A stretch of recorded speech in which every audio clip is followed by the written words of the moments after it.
Welcome back to the Transform Your Mind to Transform Your Life radio, podcast, and television show.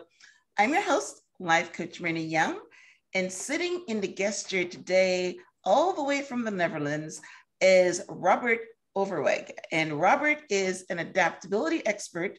And today we are going to be talking on the topic, how to have an adaptable mindset. How do you know that's important? You know, God made us adaptable creatures.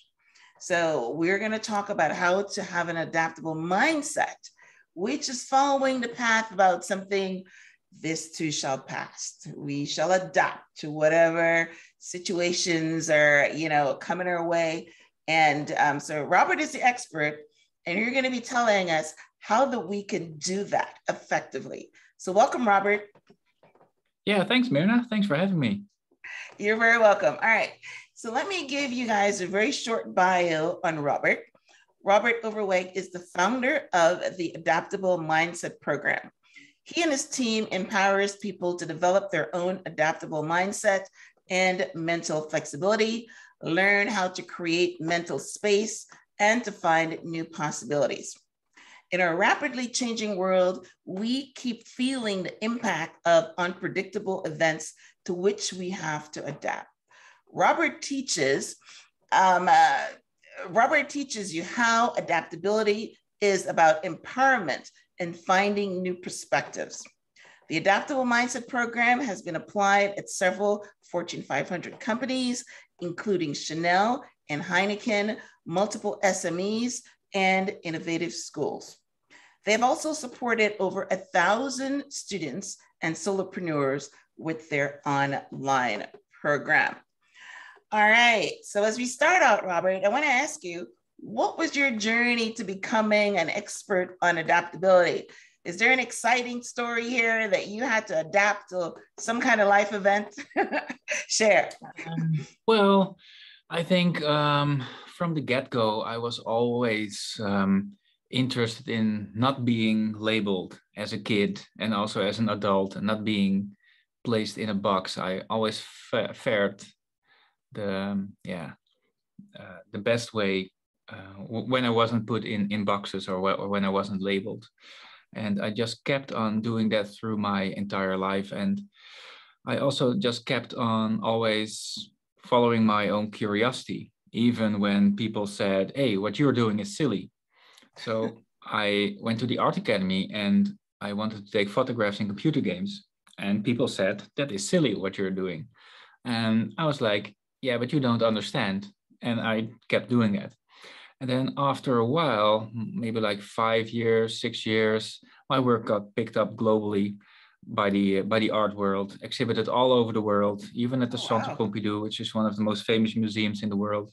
So I started to notice that, yeah, indeed. So the more I kept being open, explorative, and not have myself be put in a box, the better I fared in the world, and the more fun I had, and also, the more I'd make, because having an autonomous, flexible mind, that is very valuable in this world. Because in organizations, you see that a lot of people have, sort of stuck in their ways. They have little inspiration, little imagination, and that's also what I encountered when. So in the beginning of my career, I was more into design, more into art. And then I slowly ventured more into technology and helping organizations with their transformation, because they needed like fresh ideas and fresh ways of thinking. And there I found that a lot of people were just unhappy, stuck in their ways. And so at these large organizations, but also at the universities that I work with. So across the board, and I was like, what is happening here, guys? Why aren't you living like a full, bright, inspired life? Why is all of your heads overflowing? Why are you only in meetings? I'm like, dude, this is not living. This is just going through the motions. And I just wanted to change that. And also like the recent pandemic and us being cut off for at least 2 years from impulses, interactivity, hanging out with each other, living life. that hurts the soul, that hurts the inspiration. Mm-hmm. So I felt we need to fill that well again with beauty, with inspiration, with art, with movies, with poetry, like with each other, like and Right. build on expanding our frame of mind.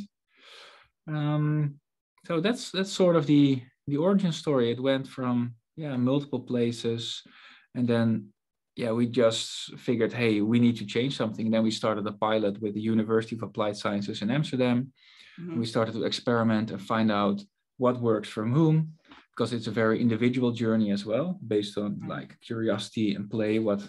So it's not a dogmatic system in any way, shape, or form. It's we find what works for you, and Mm-hmm. then we create a system which is specifically made for you as well. And you can just continuously keep on building on, expanding your own mind, creating the mental space, and in a sense, having a more fun and happy life.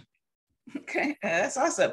So you said that, you never wanted to be put in a box when you were as a kid, and you you went on and developed your artwork and everything by just, being outside the box. So that's actually one of the most beautiful things, because everybody is always telling you, think outside the box.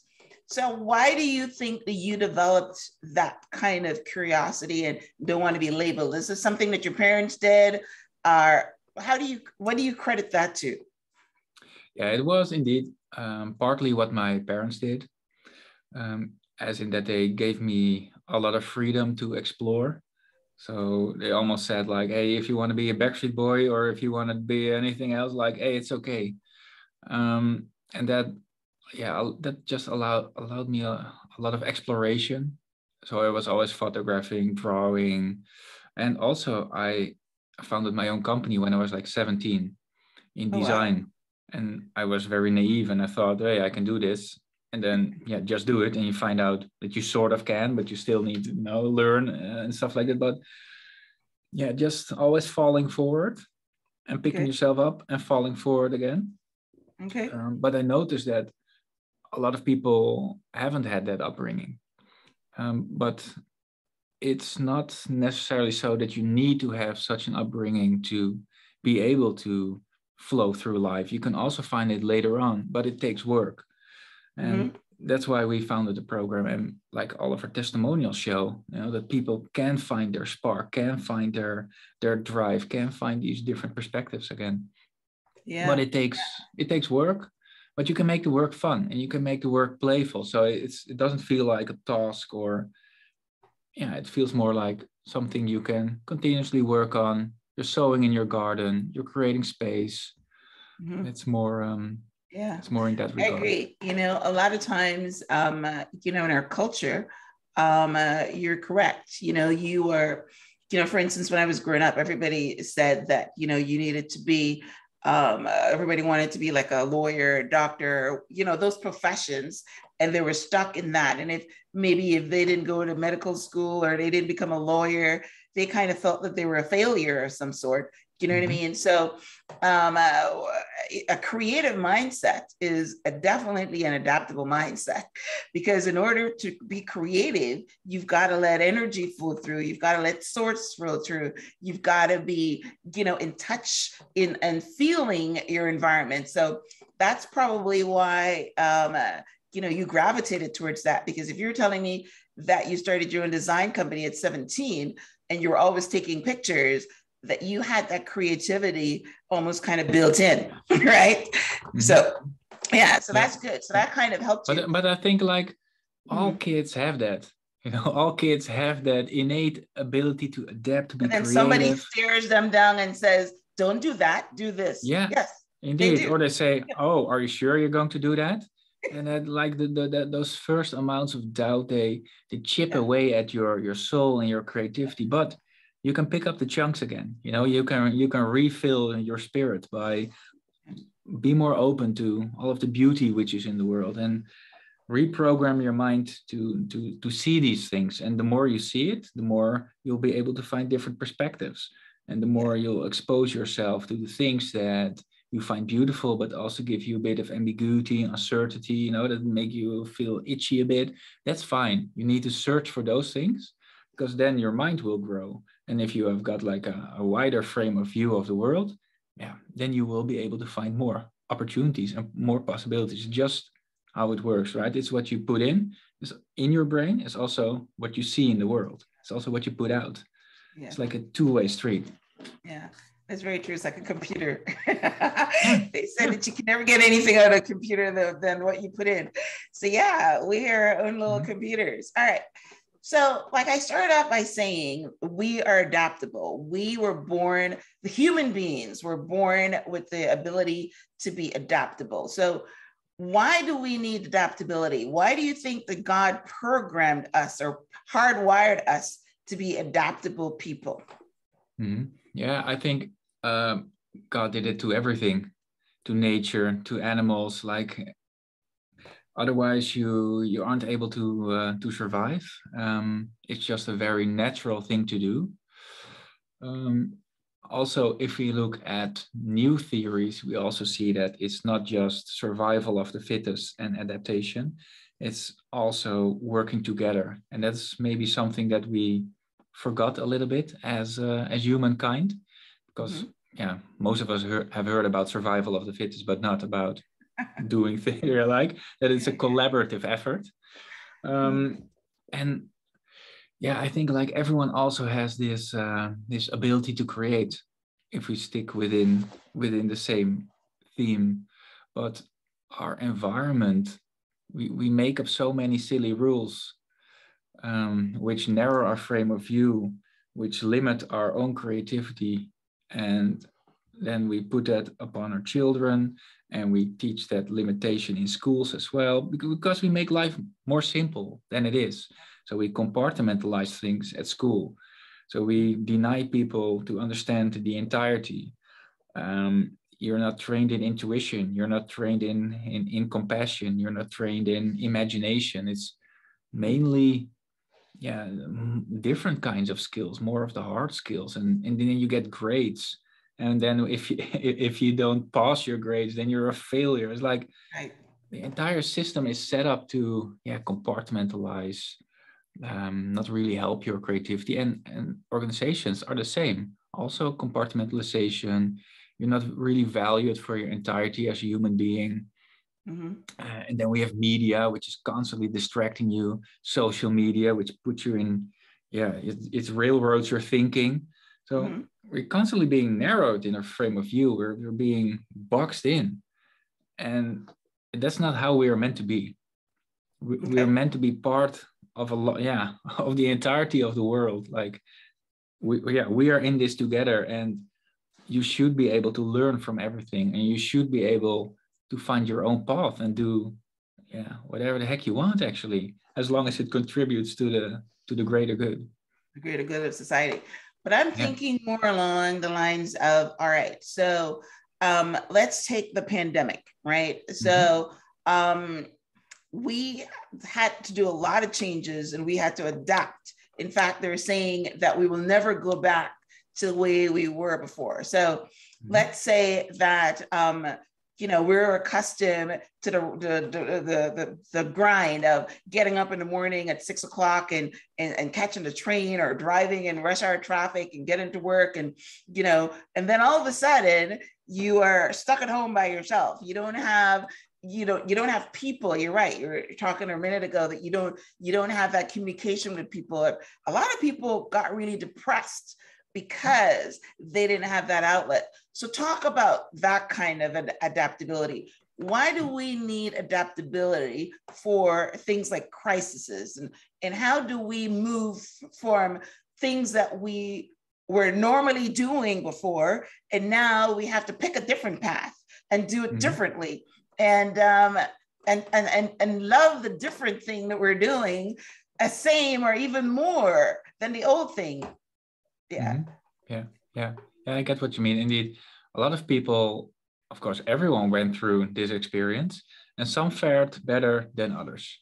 Right. A lot of people indeed became depressed, weren't really connected anymore to what inspired them. But the people who did flourish often took good care of themselves, went out for walks, did their own exercising, took care of proper nutrition, maybe even keep getting in touch with your inspiration, what inspires you, maybe pick up a hobby, maybe Start a focus more business. on A lot of start a people start business, businesses. start a side hustle. Everyone should Yeah. start a side hustle. Mm-hmm. And it doesn't matter if it fails, then you pick up the next one. It's just, keep on expanding the mind, keep on putting new information in, and just keep on repeating that, but also being sort of conscious of how the world reacts on it and what the world needs. That's, of course, customer centricity in a sense. But you asked about, does this sort of answer your question? I think like adaptability helps in staying calm. Having a large enough lattice work of ideas in your brain, which you can pick optionalities from.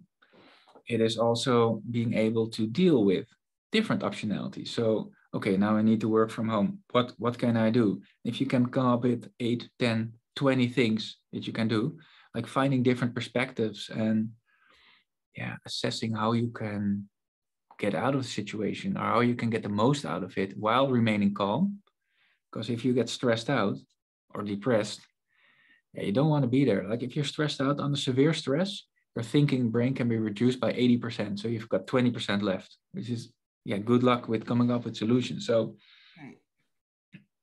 I view it as a very holistic approach, like take care of mental space, take care of inspiration, take care of the mind and body by modulating your brain chemistry, by exercising, by going outside for walks, etc. It's, as the world is very demanding, right? Right. You need to find like countermeasures to be able to get that clarity again and to connect again to what you want to do instead of what the outside world wants from you. Yeah. So as you were talking, I kind of remember that, a lot of times, me personally, there's some people that don't like change, right? And anytime you have the opportunity to change, you kind of want to stay the same because you're comfortable there and you want to stay there.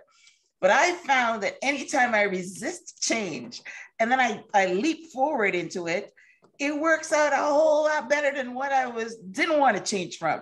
Mm-hmm. So, now, who would have thought that people would like to work from home? Right. Mm-hmm. But now they're finding reasons that it's a whole lot better.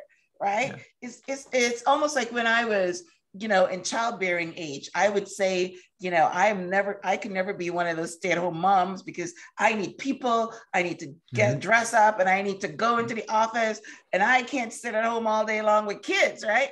But if I ever had that experience, I probably would love it. Mm-hmm. And that's basically because the adaptability I'm talking about, you kind of adapt to whatever situation you're in. And that's probably why God give you, I believe that God programmed us with adaptability, because even in our wealth and our health, right? There's sometimes you can go from, being very wealthy and then you're poor and you got to adapt.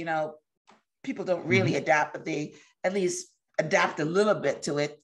Or you go from being healthy one day to being bedridden in the next day, and you've got to find a way to make that work for you. You know what I mean? So when I think of adaptability, that's what I'm thinking of. You know what I mean? Situations change and you got to adapt to it. How are we going to fix it? Right. Yeah. You're married and you've got a second income and all of a sudden you're divorced and you got to adapt to it. Now you're a single mom. Yeah. You know what I mean? Yeah. So yes, go ahead. Yeah. Mm-hmm. Yeah. And when it comes to health, for example, like often then doctors tell you, okay, this is, okay, we've got very bad news. This is your disease. There's nothing we can do. Oh, there's nothing you can do? Okay.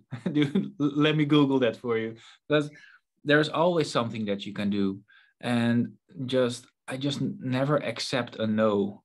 So there are a lot of new different kinds of research which say, for example, even you can reverse Alzheimer, diabetes, you can change through food. But not everyone knows that because not everyone is open-minded to it, or people have other motives to not make it like publicly known, or they invested too much of their time into direction A, and now you say that direction C is giving the solution, but they haven't been trained in that and they can't make any money in it. So it's always about keep learning, keep an open mind. And to your point, what you also said, just try it. Just small experiments. And if you find that the experiment is too big, make it just a little bit smaller. One day a week, an hour a day, or whatever. But keep doing it. And then you start to find out, hey, the thing I was afraid of isn't really that dangerous, No, or it it's not hasn't that really, bad. In fact, it's better. right? Indeed. And then you internalize it, like you're championing the change. And then you look back and you're like, what was the issue again? And then, and then keep doing Because that as and human keep doing it. beings, we always resist change. I remember way back when I was in the corporate world, one of my companies made you read this book, Who Moved My Cheese? And they made you read that book as part of the onboarding experience, because they know that people hate change and everybody's going to resist change. When it's at work, you were just talking about, some corporations hire you to help people have to, adapt, because there's nothing more changing in as in a corporations. Things change all the time. And people have to adapt to that, because there's nothing they can do, right? If the CEO says this is the direction we're going to go, if you want to work there, you've got to adapt to it and adapt to the change. And don't adapt kicking and screaming. Adapt by looking at what you just said. What are some of the pros? Maybe you think there's some cons, but what are some of the pros? And have this adaptable mindset, Yeah. Where's the opportunity in it? Where's the room for growth? What can I learn from it? Yep. If there's nothing that you can learn from it, just move on. That's there's also always something you can learn. Yeah. Sure.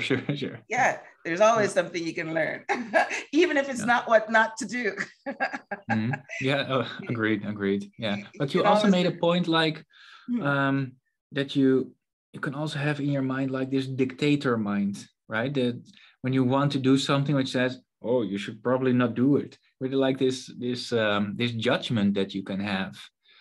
And that is also a good idea to, once you encounter that voice, to like be able to take a distance from yourself and just be aware, like that voice, that's not you.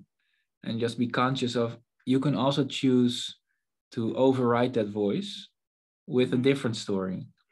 And also the things that what I notice what a lot of people could improve on is that they say, yeah, I'm just not good in groups, And keep repeating that to yourself often enough.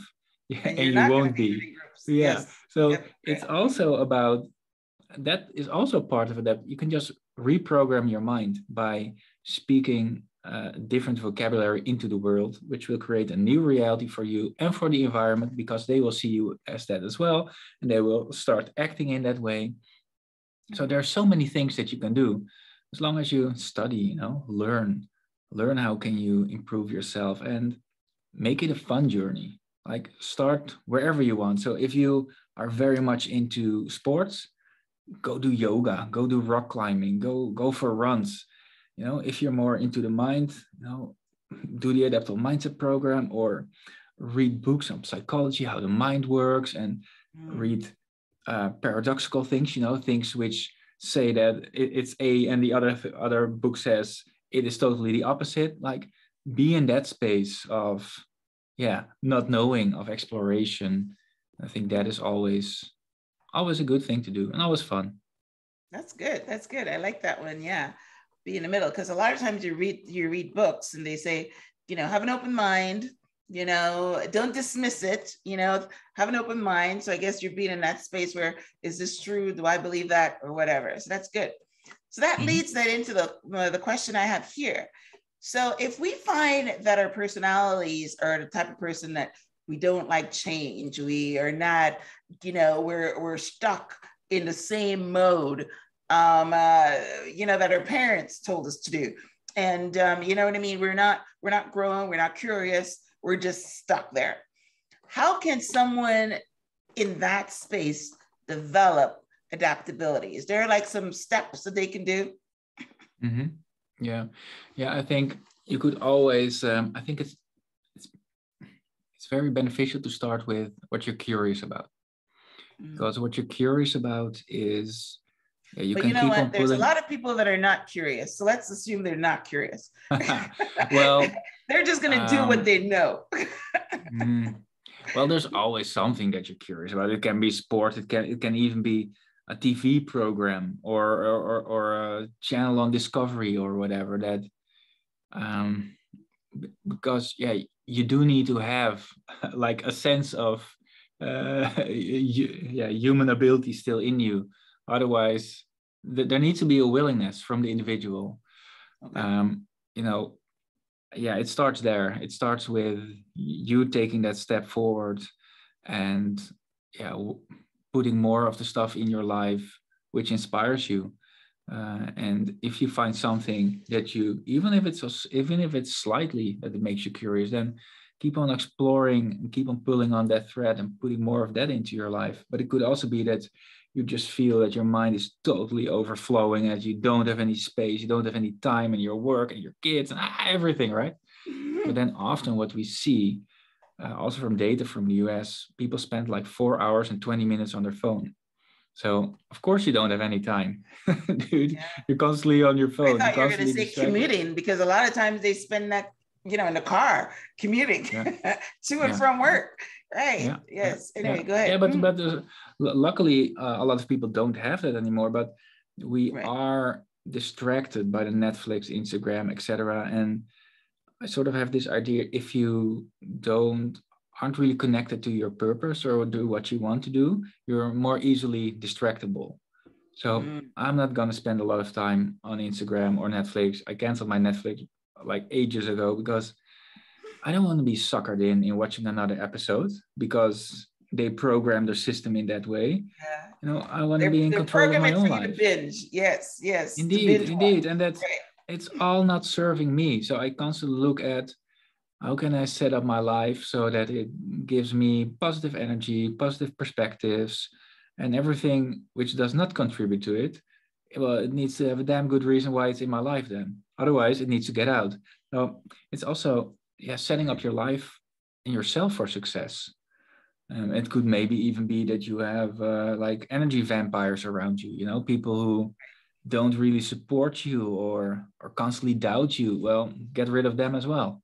Because, dude, you need support, and in all ways, shapes, or form, whatever you can get, And I think if you go for a walk on your own, like without a phone, podcast, whatever, and if you just walk for a while, things will come up that from within what you need. Often, I don't have to tell people what they need to do. I don't like that, actually. We just show, hey, these are all the things out there which can contribute to XYZ, which help you to create mental space, train imagination. But you know what you need to do. It's just taking those steps and making those things a habit and setting your life up that contributes to supporting those habits. Yeah, that's pretty good. All right. So that's awesome. All right. So let's get to our topic today. How can we develop an adaptable mindset? Because the mindset is something that is, like the root, right? Mm-hmm. It is your software, right? So when you have an adaptable mindset, that means you're going to be adaptable to almost anything in life. So let's discuss first of all, what is an adaptable mindset from your definition? You've got a company called that. And how can we develop that mindset? Yeah. An adaptable mindset is that you're always able to find a fresh perspective, that you have openness to new ideas is a very large aspect of that. Okay. Because openness allows you to see more things. It's also about expanding our frame of mind. Everyone has their own specific frame of mind through which they look through the world. And sometimes we forget that everyone has their own specific frame of mind, but that frame, it's like a letterbox that you view the world through. And of course, it narrows your frame of view, whether you notice it or not. So it's always a good idea to start chipping away at that frame, to try and expand it a little bit. and expose yourself to art, to movies, to music that sort of that lights up your soul, and do that often, and maybe less of the Instagram scrolling. Oh, did you know that Kim Kardashian has a new boyfriend? It's not really expanding your frame of mind, right? I Well, like that one. Yes. yeah, A lot of yeah, people take up curate. their time in other people's business. I don't even know why it It's helps them, insanity. but they It's do, right? insanity. Yeah, and now everyone is watching Johnny Depp. I'm like, oh my lord, there Oh, are other things in the world well, as I don't well. even know why he put that out there. So, Yeah, I mean, yeah, it's so horrible. I'm thinking of why do people share these personal things with their lives to the whole mm, world? yeah, Yes, and everybody's talking yeah, about it. I really, yeah. I know he had a purpose for doing it, but I mean, adaptable mindset. He could have found another way of doing that. Yeah, maybe, but like the point was, you could do less of that and do more of the things that make you feel better, and be more conscious of curating your input as well, because that will help you in getting a broader view, expanding your mind. Then a second important thing what you can do is to create more brain space, to also filter more content, but also work on creating more cognitive flexibility through movement, through sport like yoga, meditation, cycling, strength training. All of these things have scientifically proven, to create more cognitive flexibility. Makes you better able to deal with uncertainty and ambiguity. Like strength training, strong mind and body, strong body equals a strong mind. It's also extremely logical, but I like that. you know we've become such sedentary creatures, always sitting in calls and on their phone.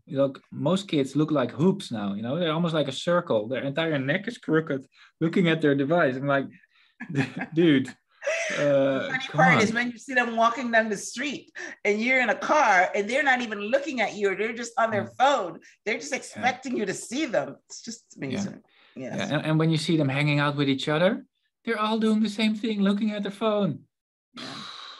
Yeah. Yeah. Yeah, okay. But so Phone these are has the phone has hijacked our minds and our 100%. bodies and our soul. You know what I mean? People can't put it Yeah, down. It's yeah, hijacked it. yeah, But I like what you're saying, that in order to have an adaptable mindset, you've got to expand your brain, expand it so that you can, put more things in there. It can't be a closed mindset. We yeah, talked about a yeah, growth mindset and a fixed mindset. So you're yeah, making it a growth mindset where you are constantly growing, and within that, your mindset is going to yeah, be stronger because you're tapping into all the different facets of in areas exactly. of life, just like Yeah, not just one thing, right? yeah, exactly. Yeah, you're able to synthesize from all aspects of life, and you just have a larger lattice work of ideas. And of Right. course, you'll be more flexible because you've got so much data of solutions and possibilities, and your subconscious mind is able to make new connections. Right. But also another important thing is, and that's what you see with people who had great scientific discoveries, Nobel Prize winners, all of these people, they also had mental space, and they had ways to, sort of, yeah, resynthesize what they experienced by playing violin, doing juggling, unicycling, going for long walks, going for sailing, and doing that for hours. And but when do we still take time where we do nothing, like absolutely nothing, or just practice something like violin or go for a walk? It's often that we have our second device, we're doing something else, or we're thinking about something, but we need that subconscious space as well, because our subconscious brain is very well equipped to come up with solutions that we're dealing with. But if we're always distracted, and if we're always putting stuff in, then we don't give it any space. Then we are always talking about Johnny Depp and Kim Kardashian, and that's not really helping you. Right.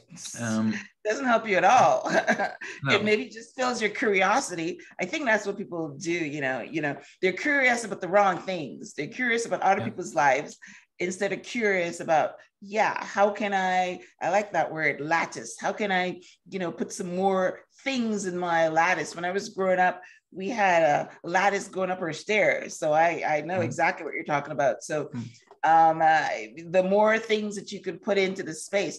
I get mine from reading. You know what I mean? I'm mm, an avid reader and I'm an avid learner. And yeah, that's how I'm packing stuff into my brain and yeah, talking to people like you. Every time I mhm, come yeah, in a conversation, I learn some more things. So you guys are yeah. like my fast track book. That's awesome, man. That's awesome. But like when it comes to learning, so I read a lot of books as well. I read almost nothing on screens because I don't want to look at any more screens actually, and I have the feeling that I don't process it well enough. So all the books, I use my little pencil and I make notes, Like and notes, right? then afterwards I reread those aspects, and then I put those in my computer so that I can internalize them, make them my own, and then create new Right. stuff from it. And that's just a constant process. And I like that. And I like to help my friends with those kinds of insights. I like to help organizations, and that brings value to the world. And I can get paid for that. So that's pretty cool, right? And Yeah, that's beautiful. You yeah. take it a little step to me because I when I walk, I'm one of the ones that got the long walks. I walk a 5K 6 days a week, and I'm listening to Mm, audiobooks. And a lot of times I stop and I would make a note, or I tell myself that I'm going to go back and listen to it when I can write mhm, and make notes, because I yeah. know that the retention, when you write something down, when I was doing my coaching degree, they were talking about that. When you 5%, if you're listening, it Mhm, goes to like 20% if you write it. And what you're doing is maybe having a retention of over 50, because you're mhm, you're reading, you're making notes, you're putting it to your computer, then you're yeah. talking about it. So Yeah. that Yeah. is full Yeah. retention. Yep. Yeah. Yeah. And it's about, yeah, again, so you're curious about reading, about the stuff that people say, and then it's going deep on that. And yeah, like you're doing, making that part of your system. And then suddenly you are the person who just does that. And then you Right. can keep stacking on new things which contribute to, yeah, your mental wellness or you feeling good or however you want to put it. Yeah. And like another important aspect of the adaptable mindset method is to think different and to speak different as well. Hmm. So what we see is that most people, when they encounter change, they say, "Oh, it's not possible. Oh, that will never happen here," and that's all like these walls that they pull up. And Right. yeah, it's debatable if that is very helpful. What might be more beneficial is to always think, try it on for size, or how might we? So it's not possible. How might we? It's already, oh, now I need to think, now I can just close it off. And just always having that open, open view, and always framing words and how you look at things in a more positive sense. So I see in organizations, for example, one company that I work with, people are always challenging statements and opinions. And I'm like, I don't necessarily want to be challenged like the entirety of the day. You could invite people to take a different perspective. Right? It's already way kinder, way more open, feel safer. And so, yeah, be conscious of also the things that you say to yourself, the things that you say to your kids, to the environment, the organization, your team, etc. Because that, yeah, it can really, yeah, define your culture and define how people act and react. It's actually from scientific research that they did in organizations, that even people who have a low natural sense for curiosity become more curious if placed in a supportive environment. So your dopamine receptors, in your body, your DNA changes based on if people support you and if there's room for positive critical discourse, which is That's nice. bizarre, right? It's bizarre. Yeah. So What that does is give you the permission to mhm. explore, because Yeah, you're being exactly. supported, right? Yeah, Right. yeah.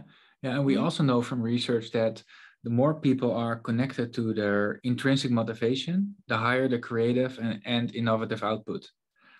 But again, this is also very logical. It's as logical as that if you train your body, you get a stronger mind. It's all very logical, but who is optimizing for that? Like, hardly any organization says, hey, what do you want to do? What drives you? Okay, we'll put you on that. It's like it hardly happens everywhere. But if we start looking at work and our life in a different way, like way more, think about the fundamentals, think about the things that we know that work, and yeah, start doing that more. Yeah. Yeah. The reason the coaching industry, blossomed is because a lot of companies were actually hiring executive coaches because they actually wanted to do that, wanted to give people the tools that they can, understand what motivates them and understand how to get to the next level and understand what's keeping them back or some of their fears and all that. So that's why the coaching industry blossomed, because companies were doing that. You're saying that companies hire you to do the same thing, to help their employees to, because they're understanding now that their employees are the most valuable asset. It's not the bank account or, even customers, it's their employees. Right. Awesome. Yeah, correct. All right. So tell us about your Adaptable Mindset program. You said that you have helped over 1,000 students and a lot of solo entrepreneurs with your program. So tell us about your program. Yeah. So we have an online program, which is curiosity based. It's very playful. You can choose your own path through the program. You can start with art, nature, games, philosophy. It doesn't really matter. And just, tickle your inspiration a bit, expand your mind. There is a masterclass in there as well on how to create mental space. There is a segment on how to deal with the fear of failure, like almost like all things that you could use during your development. And you can just choose what you need and what resonates with you, and you don't have to do everything or actually anything at all. I don't really mind, like as long as it works for you. So we've got the online program, and then we do workshops and organizational transformation in these larger organizations as well. And then normally we first speak with a chief technology officer, head of innovation, head of digital, someone in leadership position, and then we talk about the DNA of the company. How the teams are structured, what people are lacking, are they too stressed out, these kind of things. And then we make a custom program to support people in solving these challenges. So we get more creativity, more imagination, more mental space, because that is what most organizations need. That's awesome. So what's your website? Adaptablemindset.com. The Adaptable Mindset, just as it sounds. Yeah. Okay. All right. Adaptablemindset.com. Yeah. Okay. Yeah, and listeners can also get the free the masterclass on mental space we give for free, because we find it that important. Because everyone could use some mental space, right? Everyone could use a few tools to deal with the noise, and how do you filter it, and how do you learn to focus on what is relevant for you. So we can give that to the listeners as well. We can put it in the show notes if you want. Okay. Yes. All right. So a masterclass for free. That's great value. Thank you. All right. Well, yeah. So what I do for my listeners is that I have a transcript of our conversation on the show page, which is blog.myhelps.us. And there I would also have the links to your website and, your masterclass and any other thing that the guest has, whether it's a book or something, then we link out to that. So anyone that's driving or something and would miss the website, they can head to the show page and get a link to your book. But yeah, a masterclass in helping you to expand the space in your mind is very, very valuable, right? Because that's where it starts. In order to put something in, you got to have space, right? Yeah. You have to put something, have space. So, so Robert, well, listen, thank you so much for coming on the show and expanding our minds about adaptability and the adaptability mindset. Thank you very much. I know you're saying that it's nighttime where you are, and it's, of course, daytime here in Florida. So I wish you a pleasant evening. So as we wrap up, any last words? Well, I just want to thank you for the beautiful conversation, Mirna, and I hope the listeners found some value in it. Yes, so I think they did, because being adaptable is very important. And one of the things that happens when you hear something, you immediately think, are you adaptable? As you were talking, I was giving myself that test too. So people that are listening, once they maybe realize that maybe they're not adaptable, maybe they shut everything down when somebody comes to them, because a lot of people do that. And they shut everything down. They don't want to expand. They just want to stick to what they know. Then if you give yourself that little litmus test and you find that maybe you're not adaptable, now this is where the conversation is. Then you start being able to have a mindset of adaptability, which is basically is the important thing, the software that runs it. So that, if somebody comes and says, we have to change, that, hey, maybe I don't like it, but sooner or later, maybe I'll learn to love it. That's what adaptability is. So it's great that we had this conversation so we can highlight, and we're living in an adaptable culture right now. It's never going to go back to where it is, and we've got to adapt to now. Right. Yeah. And we can write and create our own future, right? That is also part of being adaptable, creating our own possibilities and opportunities for ourselves and for others, and not wait around, not wait for permission, but just go. Yeah, just go do it, right?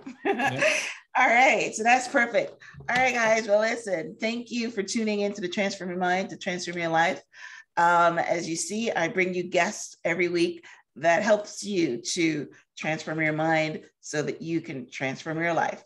So once again, thank you, Robert. And if you guys are listening to this on iTunes, would appreciate a rating and a review, and also to subscribe. So thanks again for tuning in. And until next time, namaste.